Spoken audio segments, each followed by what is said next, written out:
I, 27M, have been in a relationship with my GF for 2 years. I'll call her Emma to protect her privacy. I met her at my friend's birthday and instantly got attracted to her. She was incredibly beautiful, but it was her boldness and smartness that got me attracted to her. She had a very interesting personality, and it still amazes me how she was the one who made the move and proposed to me. Our relationship was just like everybody else's, with the same bittersweet moments, and we had fun together. Apart from her fun nature, what intrigued me about her was that she was a strong woman. I mean, she grew up in a very harsh and abusive household. Her parents were almost non-existent. Her father was an addict and even used to hit her and her siblings when drunk. Her mother was too busy and tired with her work to check on her children. Since Emma was the eldest one, she became the motherly figure for her younger siblings. She grew up before her age. When she was in her early teens, she ran away with her younger siblings to a church shelter house where she completed her school in a community school. She later joined an NGO as a social worker for children's welfare and was still working there when I met her. I was awestruck by her life. The time we had together was good until she started shutting herself off from me. I mean, it wasn't sudden, she had always been flaky, but after a while, she became very unpredictable. She didn't respond to my text for 2 straight days, and then I had to show up at her place to see what was wrong. She gave some lame excuse and got away with it. When this happened a few times, I confronted her. She has to tell me what's wrong or else our relationship is not moving anywhere. That's when she told me her whole story about her severe anxiety and depression issues. She said she has been suffering from acute depression ever since she was a teen, and with time it was getting severe. I felt so bad for her and urged her to shift to my place. I never sensed that she was going through such a trauma. I thought she was putting up a brave face. I still remember how she got extreme panic attacks in the middle of the night after moving to my place. I had spent nights calming her down and helping her come out of it. I did everything I could to keep her happy and calm. Her panic attack stopped, but she still suffered from depression. I asked her to see a therapist. She was reluctant. She said she had seen one a few years back, but it didn't work and it cost her a lot. I looked up for a trusted therapist and stumbled upon my roommate's profile. He was a certified therapist. I called him up, asking for help. I explained Emma's situation and offered to provide Emma with the latest slot. She was hesitant to go, saying that it would be expensive and a burden on me, but I asked her to focus on her healing at the moment and not think about money. Her therapy started, but I could not see any progress even after 3 months. I asked my therapist friend, let's call him Alex, about it, and he said mental healing takes time. He asked me to be patient with her, and I was. But with time, our dynamics started changing. She stopped discussing her problems with me. I mean, she reached out to Alex for everything. Everything means literally everything. Even if it was our relationship, instead of talking this out with me, she discussed that with Alex. I mean, I understand he was her therapist, but anything that involved me should be discussed with me so that we could solve it together. I was still putting up all this initially, but when they started meeting each other off therapy sessions and became friends, my insecurity crept in. I kind of felt like a third person in my own relationship. It was not always when they asked me to join them, but once I showed up with them for dinner, they both were so immersed in each other as if I was invisible. I was frustrated, but she looked happy and I thought maybe I was overreacting to it all and she was just trying to heal herself. Once I woke up in the middle of the night to find Emma crying and talking to someone in the living room. I immediately understood it was Alex. I felt so bad, as if my presence was not worthy of her. I was beside her, yet she chose to call Alex in the middle of the night to share her thoughts. When she came back to the bed, she saw that I was awake. I couldn't hold it back and asked her what was wrong, and she told me it was just an anxiety attack. I asked her why she didn't inform me.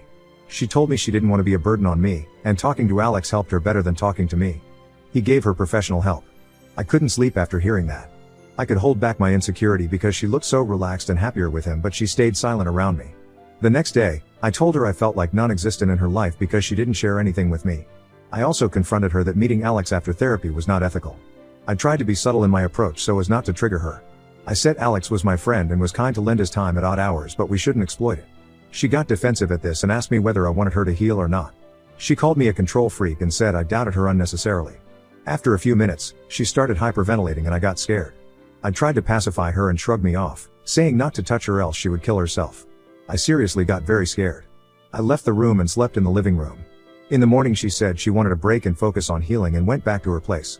I slept numerous nights with constant fear in my heart that if I ever said anything like that to her again, she would do something horrible, so I decided to keep my thoughts to myself and not overthink the whole situation. I gave her the time she needed to heal. It was more than a month since she had moved out, and I went to Alex to ask him about her progress. When I reached there, I saw him driving off from his clinic with Emma. I felt bitterness in my mouth as they drove off. I felt very suspicious. I called Emma, but she didn't respond to my call. Instead, I got a text from her saying that she couldn't call right now because she was in the church. She lied to me about her meeting with him. I decided to stop being delusional and finally confront her about this. I visited her place. I asked her up front where was she on the last day, and she said the same thing again. I told her I saw her driving off with Alex. She twisted it saying Alex was going in the same direction. He offered to drop her to the church. Even before I could say anything, she started threatening me emotionally. Her behavior made me anxious and felt like a jerk for tolerating her. Having anxiety or depression doesn't give you the right to let the other person go through the same trauma. She wasn't trying to protect her peace at this point. She was just avoiding confrontation. And, whenever I tried asking her anything, she would just play her victim card and shut me up. I didn't know what to do, so I let her have a break. She almost ghosted me. I again went to meet Alex. I asked him about Emma's progress, and he told me she was doing better than before. I sensed he was cold towards me, as if he wasn't interested in meeting me. His phone started buzzing with M flashing on the screen. He excused himself and went inside. I called Emma and her phone was busy too. I knew she was on the call with Alex. I was done with the relationship and went for a head-on confrontation with Emma. I told her that their closeness was bothering me a lot. She listened to me quietly at first and then started bashing me, saying that I was jealous that I failed as a boyfriend and didn't provide her with comfort, and now that Alex was helping her, I had problems with it. She stood up and started crying like a maniac and told me that if I started to blame her again, she would cut off her wrist and kill herself. I got really scared and tried to calm her down, but she just didn't want to listen to me and asked me to leave. Before going back, I told her that she was just trying to hide behind her problems and that was not a good thing to do. After leaving her apartment, I literally cried like anything. My anxiety was bottling up inside and I needed to explode. I called my close friend James and told him the whole thing that happened, and I asked him for his advice. He said that she was literally hiding behind her problems and I should just let her do her thing for a while. Actually, James referred me to this space to vent out and connect with like-minded people. Looking forward to connecting if anyone has any suggestions. My condition is quite sensitive and I want to be careful in handling Emma. Update 1. Hello everyone. It's been a while since my last update, as I was going through a rough time with Emma and had anxiety throughout the whole break thing. I listened to James and left Emma on her own for a while before she tried to reach me on her own. After a while, she texted me and asked me if she could come over. I agreed. She came with flowers and hugged me. She looked extremely happy and better. We talked, and she told me about everything that happened on these days and apologized to me for her behavior. I asked her if she was still seeing Alex, and she said that her sessions got shorter, and now it's 1 day a week, and that she was on medications. I was happy to hear that she was in her healing era. It felt great after a long time. She was soundly asleep, and her phone was continuously buzzing around 2 in the night. It raised my curiosity, and I checked her phone and tried to unlock it, but she had changed her password. I left it as it was and went to sleep. The next morning I dropped her off at her NGO, and I left for the office. During the day, I asked her if she wanted me to pick her up from work. She said she was super busy with work and she would come home a little late or she might stay at her place. I went back to my place, and after a while, I tried calling her, but she didn't respond and didn't even respond to any of my texts. I waited till midnight and still received no response, so I slept. My messages were still unread until the morning. It scared me to think if she was fine. On the way to my office, I went to her place to see if everything was alright, but the apartment was locked. I called her, and she didn't respond, so I called her friend, Sophie, to see if she was with her, but she told me she wasn't, and she left the office quite early yesterday. I freaked out. I didn't know what to do or whom to ask, so I headed to work. I was tired of her flakiness, showering love one moment and then ignoring me in another. I was so drained, and I just wanted to talk to her and ask her what she really wanted from me, and from this relationship, but her past reactions had left me traumatized. Neither I was able to leave the relationship nor I was able to fix it. After several hours, she finally called me, and through her voice, she looked pretty fine. I asked her, where was she? She told me that she was busy with the new NGO's project for child education, and she stayed with her friend Sophie the whole night. That's why she couldn't call me back. I stayed silent, and my heart was pounding pretty badly at her lies. I knew there was something going on, and instead of acting like a fool, it was my time to act. I told her that I wanted to meet her, so either she should come over or I'll come. She told me that she was really tired and asked me to come over. After finishing off the work, I went to her place. She looked really exhausted and hugged me tightly. While hugging her, I saw a red mark on her neck, which looked like a hickey, and I asked her where she got that. She told me that she burned herself from the straightener last night. She thought I would believe her, but I didn't because it was nothing like a burn but something else.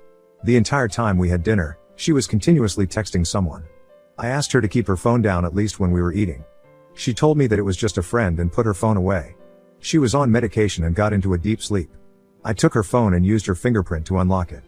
My hands were shivering while opening her chats. I saw an archived chat, and there were many groups and texts from the website. I almost came to the home screen, but then something caught my eye, and it was no one other than Alex. I opened the text and couldn't believe my eyes. I scrolled back to the first text and started reading it with teary eyes. At first, it was just a patient and therapist chat, but then it turned into a flirt and an emotional connection. She shared every emotional thing with him, and soon they were confessing their love for each other. As per the initial conversation, it was only an emotional connection and they didn't have a physical relationship. I was shocked to see that eventually, she started faking her problems to gain his sympathy. I couldn't believe she was such an imposter and that she would do something like that.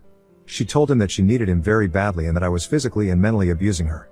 Their emotional conversations turned into sexting and then they discussed having sex. I sat there shivering and felt chills down my body. She also told him that she had broken up with me. Alex also mentioned to her about my visit and told her that he hadn't informed me about anything. Someone with such anxiety and depression was capable of such actions, which was new to me. I was trying to help her, and in return, she ruined me. I checked the gallery and saw their pictures of the dates they went on together. As I was about to get up, her medicine box fell off the table, and all of got scattered. I was picking them up when I found something suspicious. It was this one pill that had mifepristone. The logo on the medicine indicated something related to periods. I checked it on Google and found it was an abortion pill. I couldn't take anything further and silently left her without saying a shit. She called me in the morning but I didn't respond. Neither I'm planning to respond to her any longer. I'm just done being the good guy. Update 2. Finally, Emma left my life, but she left things with me for a lifetime, and that was her anxiety, depression, and panic attacks. I realized that in the process of helping her heal, I got anxious. Anyway, after finding out the truth, I left her immediately and didn't talk to her at all. I ignored her completely because I didn't have the courage to confront her. I went back to my parents' house and took leave for a few days.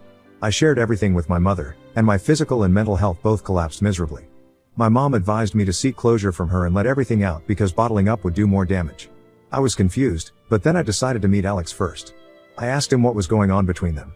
He was confused, and then I showed him my prescription that I was diagnosed with depression, and I really do need him to tell me everything. I told him I knew all the truth so there was no point in hiding it anymore. He told me how it started, and he believed that I really abused her because of my anger issues that he had seen back in college. I explained to him that I never touched her without her permission, and abusing her was off the charts. My anger issues never surfaced when I handled her, and I never expected that he would betray me like that. I told him that she was double dating both of us. He didn't believe that Emma was still seeing me after telling him that she had broken up with me. I showed him all the romantic texts. He stayed silent in shock and told me that he fell in love with her and didn't realize it when he started believing her blindly. I told him that I referred my girlfriend to him because I trusted him with her condition, but I never thought that you both would fuck me and make me sick. I asked him not to mention anything about this to her as I still haven't confronted her. He told me that he wouldn't see her ever again after I showed him the evidence of her double dating. He also told me that she didn't need serious help because whatever she was doing was totally sickening, and you couldn't comprehend whether she was seriously ill or doing it for attention. Her manic episodes were so scary that no one could ever doubt that she was faking it. But I think Alex was right. I think she told me the whole story for attention and did the same with him too. She was even reluctant to seek therapy, and when I urged her to see one, she trapped him too. After I was done talking to Alex, I headed to Emma's place. As soon as she saw me, she hugged me and cried profusely. She started kissing me all over my face, asking me why I was ignoring her. She was crying and panicking as if she was about to faint. I realized this was how she always emotionally manipulated me. I shrugged her off and asked her to stop acting and confront the truth. She gave me a confused look and asked me what was I talking about. I told her that I knew all the truth so she could cut off her acting skills for a while. She looked at me in disbelief and then started hyperventilating. I sat there while she acted like she was out of breath. She started murmuring that she was having a panic attack. This time I didn't rush to comfort her, I just sat there and gave her a cold stare. She limped her way to the kitchen, trying to fetch water. She was breathing so heavily that I could hear her breath all through the living room. If I had not known her truth, I would have fallen for her acting skill yet again. She brought the glass of water and gulped it all in a shot. Just see her acting. Anyone who is having a panic attack would drink water as soon they find it and not display an act in front of others. She sat on the couch, trying to pacify herself and giving me a disgusting look. I asked her whether she was done acting and if there was anything left. She told me to mind my language, then started acting like a maniac and threatened me with her life. I stood up and shouted at her to sit properly and stop all this bullshit. I asked her to confess that she did cheat on my back with Alex and that she was double dating. She sat there in shock and nodded and told me that she got emotionally attached to him. I told her that I didn't care about any bullshit that she was going to feed me other than the fact that she faked all her anxiety and depression for baseless attention and made a fool out of me. I told her that now Alex also knew everything about her, and she was free to go and find another prey to feed her emotions. While I was leaving, she tried to stop me, but I threatened her to never show up in my life ever again. I left the place and never heard from her again, and that was the scariest thing that ever happened to me. It was so horrible the way she emotionally controlled me. I got so deeply connected with her emotionally that I believed all the BS she fed me. As for Alex, he sometimes called to check on me. I am doing a lot better than before, but I have got severe anxiety disorder. I guess it will take time, and I will be fine sooner or later. Now on to the next story. Story 2. Discovered that my wife cheated on me while she was having fun with her app in abroad. Now, she will face consequences. My wife and 2 kids fled to Europe because of the full-scale war that started in our home country in February 2022. Due to martial law, men are not allowed to cross the border, so I stayed behind. About 5 months later, I was diagnosed with thyroid cancer and underwent surgery. I was devastated and depressed. I've been missing my family so much that I went down very quickly. I became broken. I realized that I was losing myself, losing my family, and sought therapy. Things got better, but not for long. In winter 2022, I noticed some changes in my wife's behavior. She became distant and detached. She stopped caring about me, even though I told her directly that I needed her support and care.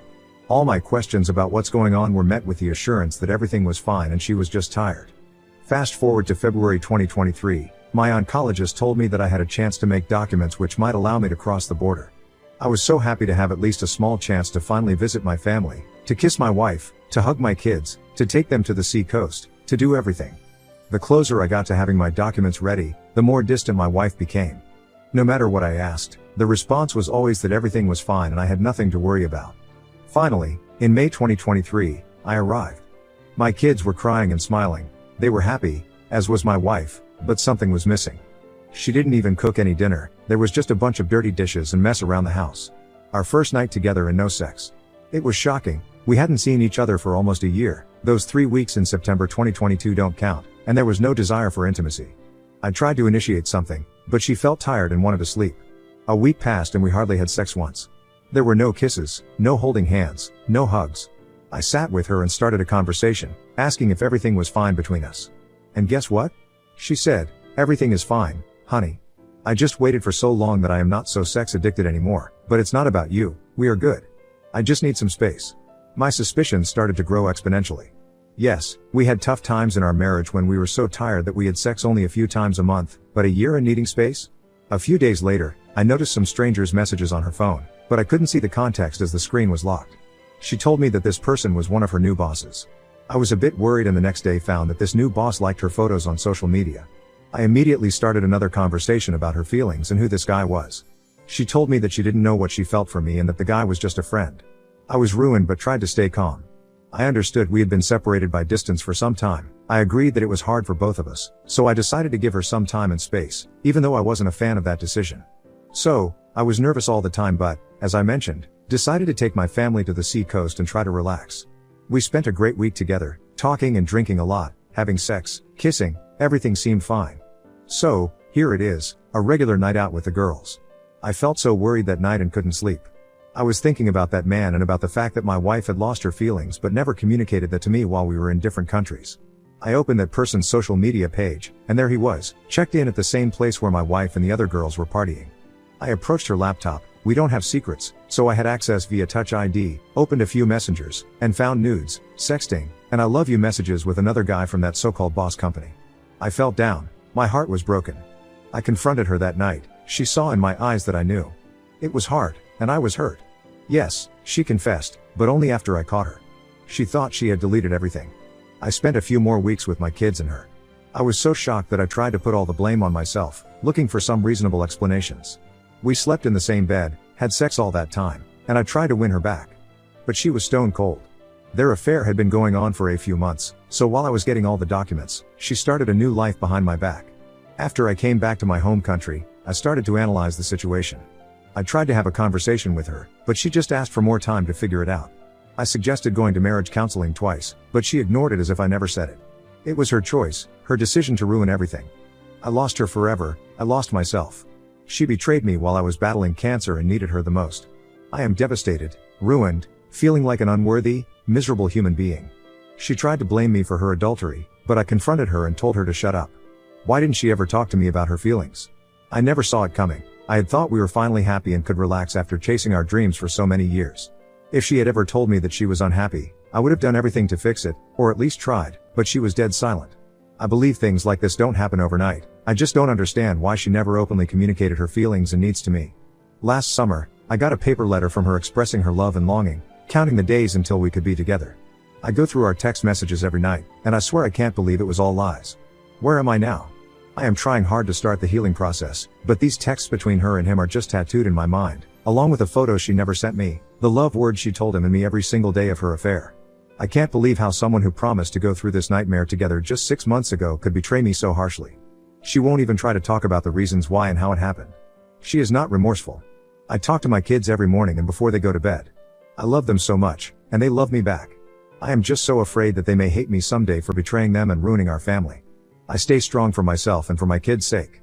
I am thinking about filing for divorce, but I am not sure I am ready now. Maybe I am just too afraid of the choice I have to make. I still don't understand why my wife didn't divorce me first and is asking me not to rush things. I am completely lost and broken. I don't cry anymore because I feel nothing anymore. Her betrayal hurts as hell, as do thoughts about my cancer which may return if I surrender.